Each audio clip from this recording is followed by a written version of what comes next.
Welcome to Eating Enlightenment. I'm here with Michelle from The True Bite. Hi, Michelle. How's it going? Hi, Jared. So nice to see you. Yeah, good to see you too. Where are you at these days? I am in sunny Los Angeles. Sunny Los Angeles. I went to the website and saw that you were living in Hollywood Hills and that you had some experience at a Hollywood rehabilitation center. You've gone through a lot. You have multiple degrees in nutrition and dietetics. Can you just describe your journey real quick, some of your training, Sure. and then what led you up to this phrase, the true bite? Sure. So I'm a private practice dietitian in Los Angeles. It all started by getting my degree in psychology, my bachelor's at UC Berkeley. And in college, I became super passionate about health and nutrition and fitness. It was the first time in my life where I started working out, eating healthy, having a balanced diet while still enjoying things like cookies and pizza. So I decided to get my master's in nutrition, which I did here in Los Angeles, and became a registered dietitian. And I kind of joke and call myself the Ryan Seacrest of nutrition because I have my hand in a lot of different pots and I have a very multifaceted career. So first and foremost, I have my private practice, which is located in Los Angeles. And I also have a background as a clinical dietitian. I was a clinical dietitian at Hollywood Presbyterian Medical Center, which is a type of dietitian who's involved in acute care in a hospital. So if, God forbid, somebody has a heart attack or diabetic shock, or if they're on a tube feed or they have a stroke, that's when I would treat them. I've also worked at substance rehabilitation facilities. I've worked at Hollywood Detox Center, Profound Treatment, Boulevard, and over there, I would just speak to the patients about, basically restarting their life. When people are in recovery for substances, they haven't been eating well or taking care of themselves. So now that they're getting better, they're learning how to live again. So I would teach classes and seminars on health and nutrition and various topics in that. Got you. And whenever I talk with someone has extensive experience in eating, I always wonder what motivated them in the beginning. Oftentimes sometimes I'll interview an eating disorder professional that used to have an eating disorder.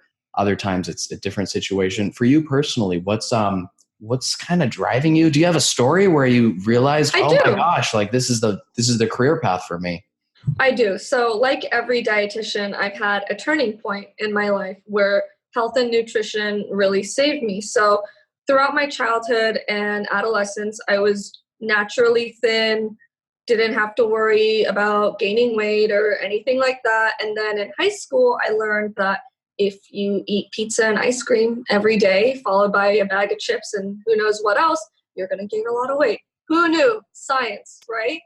So when I went to college, that was the first time I started eating healthier and working out. Like I was completely new to it. I had never worked out until I was like 20 years old. So it was a fun, cool, I guess, self-discovery period that I was going through. And I thought, wow, this changed my life and made me feel so much better and made my life so much easier.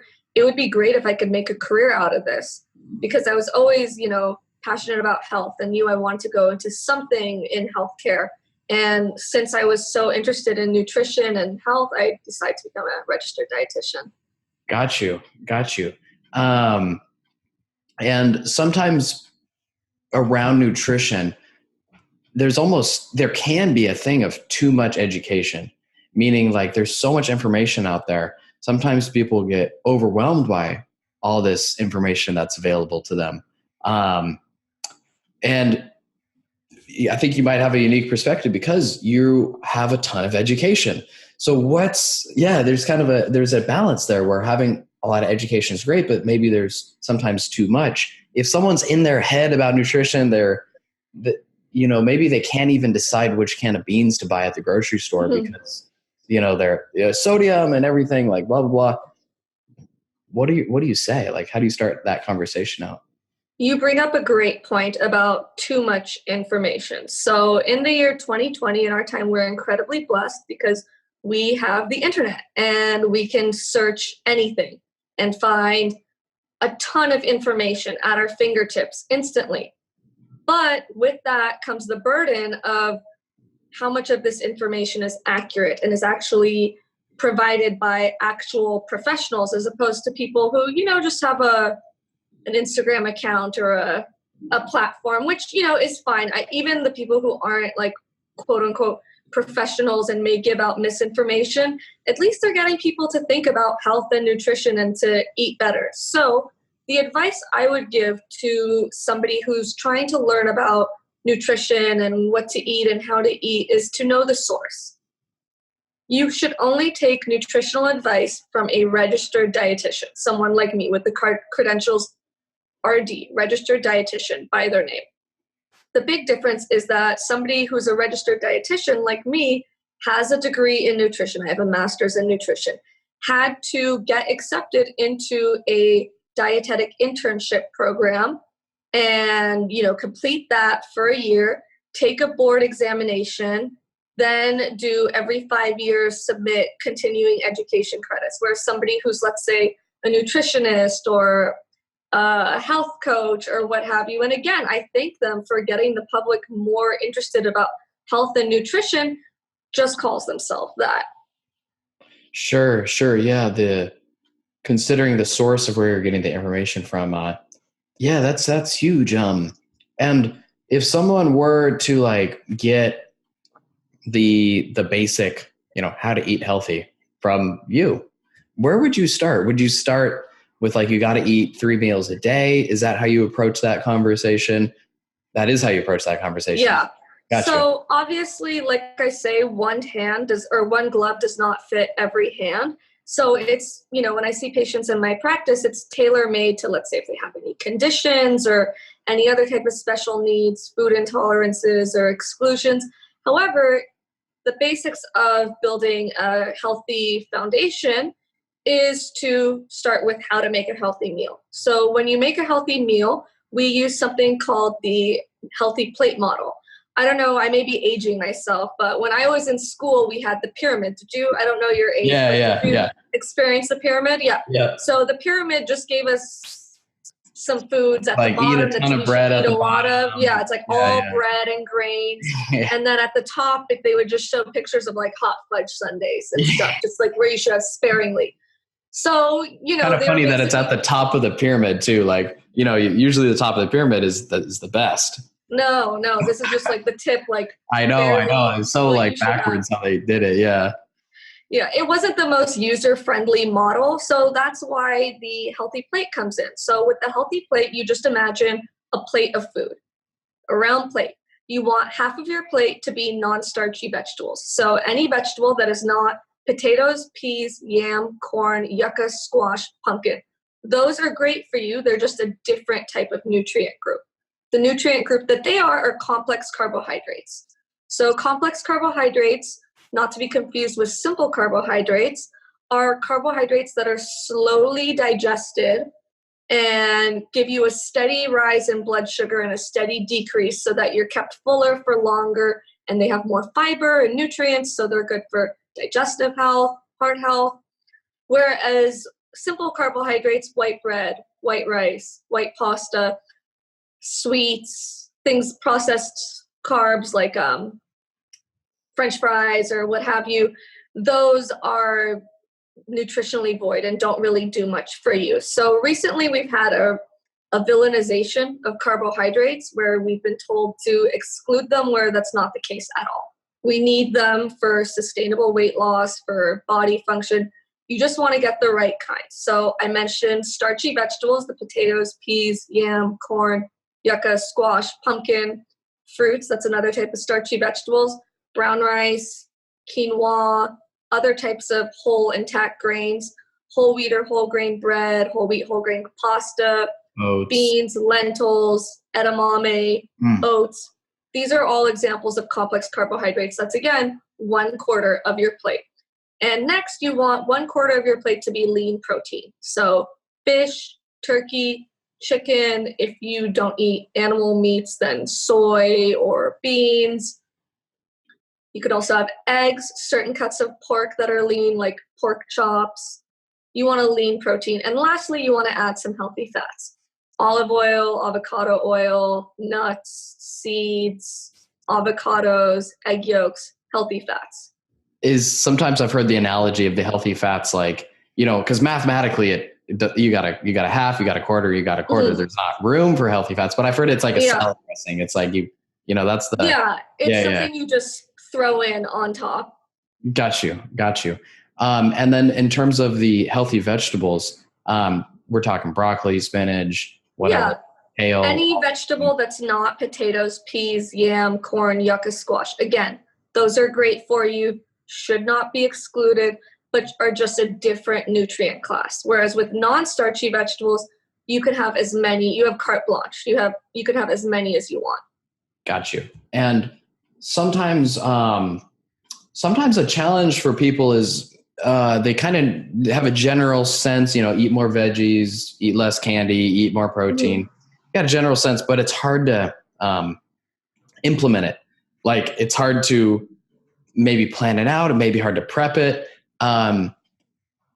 For starters, how important is it to meal prep? Maybe it's not as important as or maybe it is the holy grail of putting these pieces together. What are your thoughts on meal prepping?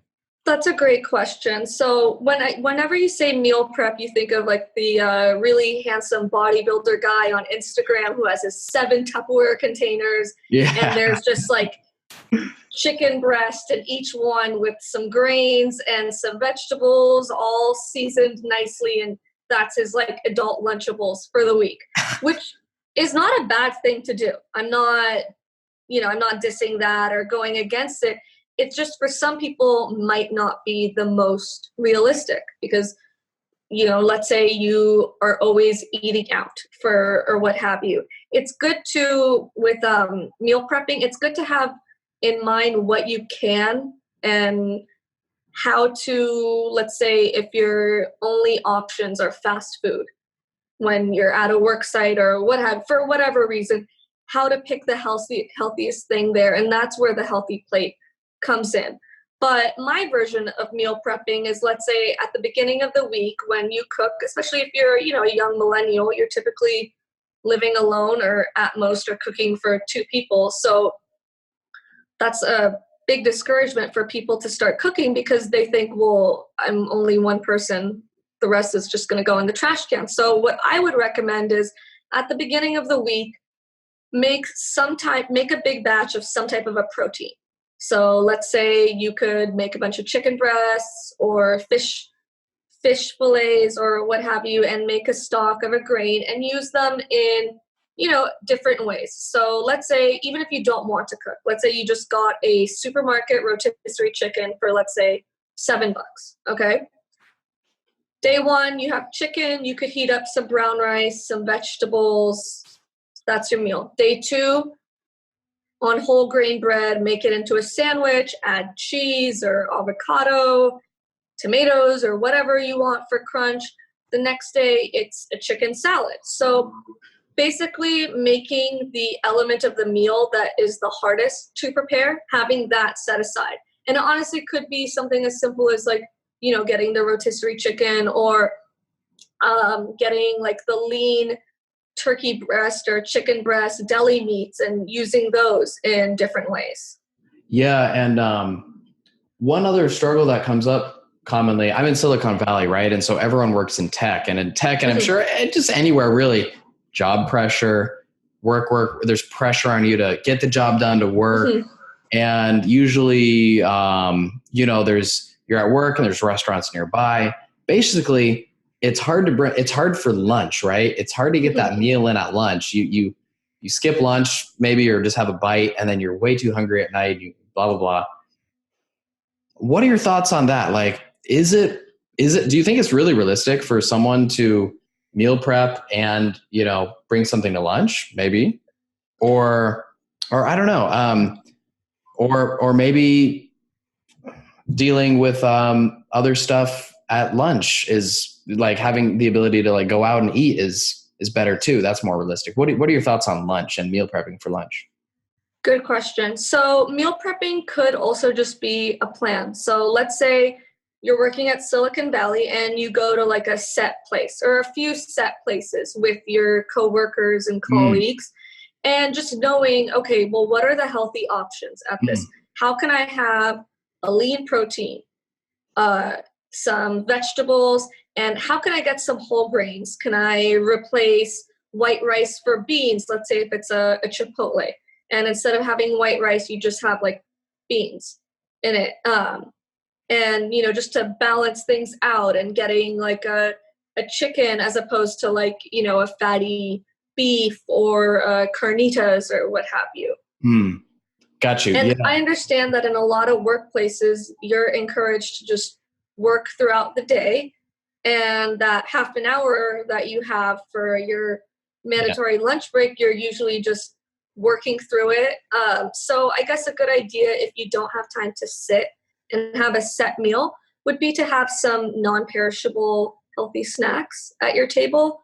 Nuts, yogurt, if you can have access to a refrigerator, or you can bring it with you. And these are things that you can eat at your desk easily and don't require anything except for a disposable spoon or your hands. So just have that. And then, you know, the biggest trouble with balancing healthy eating and a big work life is when you get home. You're tired, you're starving. I understand. When I come home from work, the last thing I want to do is cook. Washing my face and changing my clothes and putting my clothes away is an accomplishment after I come home from work. So I'm not going to sit down and cook. Just have something that you know you can make that's easy. So it could be, if you did that whole batch preparation of proteins or what have you, or honestly, even just like going somewhere and getting takeout from somewhere where you know where they have healthy options. Like a lot of supermarkets, not just, you know, not just like Whole Foods or Erewhon or those like fancy ones, but even things as simple as a Ralph's or a Safeway have hot food bars where you get chicken and vegetables and beans or some brown rice, and just having that in mind. So having a plan. Yeah, that's a great answer. I like that, how planning can complement meal prepping and probably more realistic. And that seems pretty, that's great. And so on your blog, you've written about some topics I want to explore with you. And they're kind of mainstream, but some of your perspectives are like not as mainstream. So that's kind of cool. So for example, like for paleo, I scanned through and I saw that you're a huge fan of paleo, aren't you? Big fan. Huge fan. Yeah, I can tell. So talk to me about paleo. I was obviously being sarcastic. Sorry, I was being sarcastic there, if anyone couldn't tell. What's your opinion on paleo? Why is paleo so popular? And what about these assumptions that make paleo popular are also maybe misleading or not the whole picture, or, you know, that type of thing? So, great question. So the reason why the nutrition and diet industry is a billion with a B dollar industry is because it's hard and it's very difficult to do. So everyone is looking for a miracle button, as I like to call it. So just basically the dietary version of a get rich quick scheme. So if you do paleo, if you do keto, if you do Atkins, if you do whatever other type of fad diet, you're going to lose weight fast.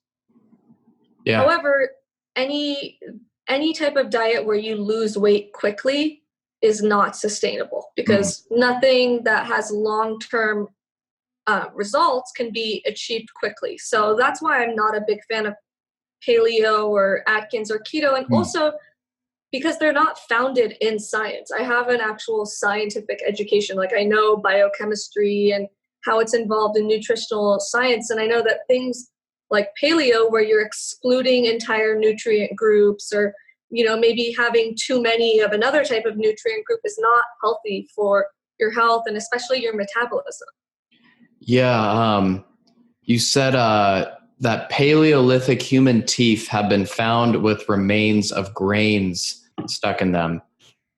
So that seems to go against the claim that we basically only ate fish, essentially, that there were grains that were part of her diet, which, yeah.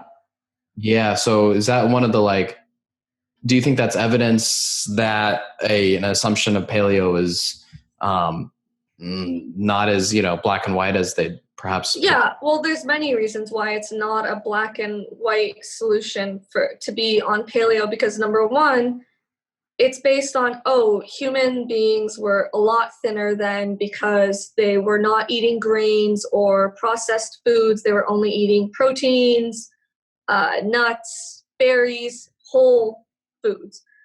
Well, number one, again, we found remains of grains in their dental cavities and stuff. And number two, the reason why they were so thin and lean is because there was no food.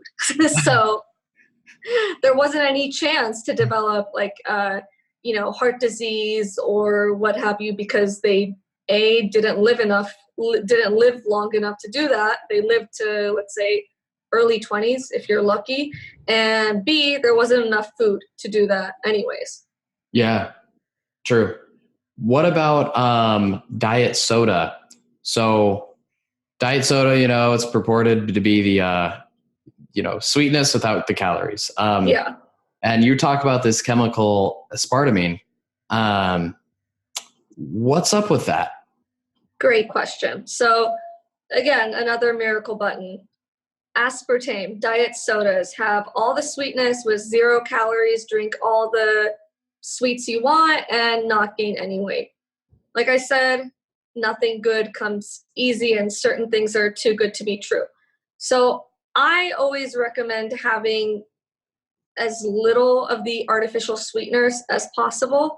And let me just give the audience a basic definition of an artificial sweetener. An artificial sweetener is something that, let's say aspartame, what you find in diet sodas and other drinks, the reason why it's calorie-free is because it's much sweeter than regular table sugar. For instance, aspartame is 200 times sweeter than regular table sugar, so we only have to use a very, very tiny amount of it, rendering it calorie-free since we're using such a minuscule amount. So my reasons against that are, number one, just the way your digestive system works and how it doesn't help you lose weight if you're drinking diet sodas. So your digestive system starts at your tongue, on your taste buds. So let's say you have a Diet Pepsi, a Diet Coke. Your tongue receives something sweet. Taste buds send a signal to the brain. Hey, brain, we had something sweet. Release insulin to bring our blood sugar down, and some of our stomach's digestive hormones to get things moving because we need to digest things. Well, since you've had something with no calories in it and nothing in it, your stomach is digesting nothing. And that's going to make you hungry and make you crave food a lot more. Also with aspartame, the way it breaks down into your body, into chemicals such as methanol, which is wood alcohol, the kind that's found in the moonshine batches that aren't that aren't the best batch, and formaldehyde, which is what you think of like in the science lab to preserve those dissected frogs, though they break down to that in your body. So Monsanto, who are the makers of aspartame and other artificial sweeteners, they'll say, well, they only break down to those chemicals at 95 degrees. Well, what's your internal body temperature? An average of 98.6. So it breaks down to that in your body, and that has a lot of negative effects on your body. There's a good amount of evidence through legitimate scientific studies that they could be carcinogenic. I know that anytime I have a type of diet soda, usually afterwards I'm feeling a little dizzy or a little cranky, and that's just what it does to the neurotransmitters in your brain. Makes sense too. So it truly is like 0 calories, which is something that I was never quite sure about, but I totally see how, it's not going to help you with weight loss. It's going to screw up your, the whole thing. It's not going to make you full either. It's like kind of a distraction almost of sorts that's going to maybe temporarily give you the trick of some sort of feeling better, but then backfire right in the end. I love how you mention this thing this journey is gradual. And in any gradual journey, you're gonna learn, and you're gonna act, and then you're gonna act, and sometimes you'll fall down. So I was wondering, like, if someone's beginning this health journey, or maybe they've began it before and they're trying a new approach or whatever, and they want something long term, how do you recommend they learn? I guess you kind of covered that earlier with the sources. Any books or anything you'd recommend for people to study? But then when people face failure, how do you recommend people learn from that? Or, sometimes when we're talking nutrition, it can seem like it's follow the plan. Like just follow the plan. Just follow, 3 meals a day. But sometimes that's a little too rigid for people. Oh, yeah. How do you suggest dealing with failure? Okay. So, like they say, when you're trying to start a business, there's no failures, there's just lessons. Whatever you do, no matter how disciplined you are, or how many dietitians and personal trainers, and even if you have a personal chef to make you all the meals you need that are perfectly balanced, you're going to run into some roadblocks. Yeah. So I've done this before myself, where it's like, oh, shoot, I really didn't eat healthy that day. And what caused it, and what can I do to prevent it? So next time I don't have that issue. So let's say this roadblock that we're running into is somebody who's had a really busy and hectic week at work, or if they're a parent and they're taking care of their kids a lot and they don't have time to really eat healthy because they're going to work, and then they're going home and they're taking care of the kids. And after all that, it's just McDonald's drive-through. I don't want to think about anything. I just want something super easy. Okay. So in this scenario, the biggest roadblock is time and having healthy things on hand. Because if somebody is motivated to meet a goal, they would be willing to eat things that are healthy and nutritionally balanced if they were available. So like I said, with the going to the grocery store when you have some time, getting things that you can eat throughout the week, and then accepting the fact that we're not robots. Yeah. We're not cars. We need more than just gasoline. You're going to have cookies or what have you. So let's say, we just came back from the holidays. So let's say you are going to your parents' house for the weekend, and your parents are so excited to see you, and your mom's making your favorite casseroles and cookies and all that, knowing that they're going to be there and enjoying them, but only having a reasonable amount. Got you. Yeah. So you don't fall into too much restriction. What are your thoughts about like this word restrictive diet, or that when diets become too restrictive? Oftentimes people will measure out their calories or something like that. Do you recommend that? What are your thoughts on that?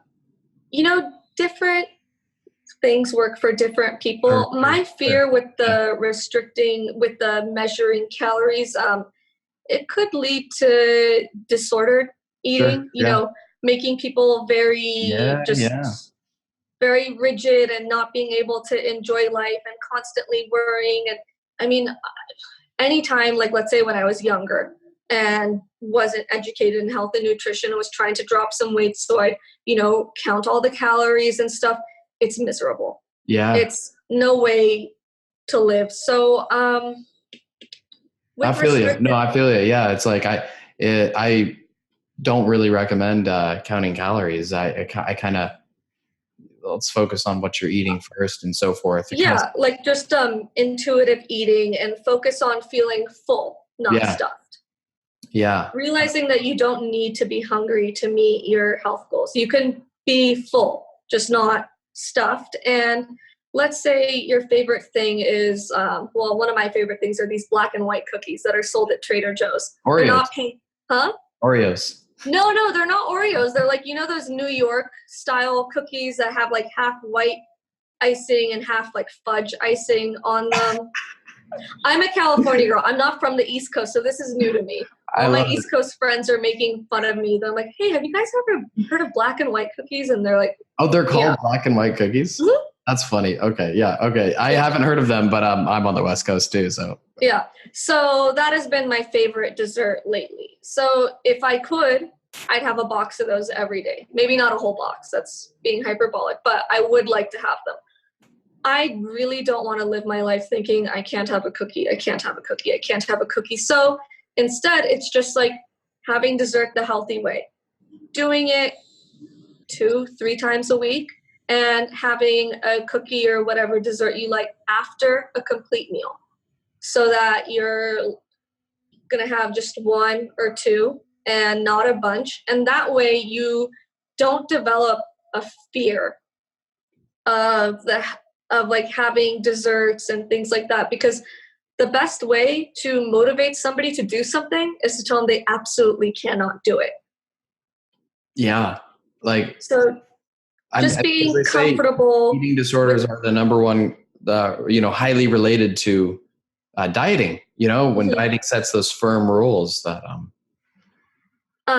just being comfortable with food, which obviously easier said than done. This is not something where you're like, hey, be comfortable with food. Don't be afraid of eating things, and feel free to eat and not worry about how it's going to affect you. This takes a while to learn and to, get a grip on. But that's why I don't like restrictive diets, because they don't allow that. And,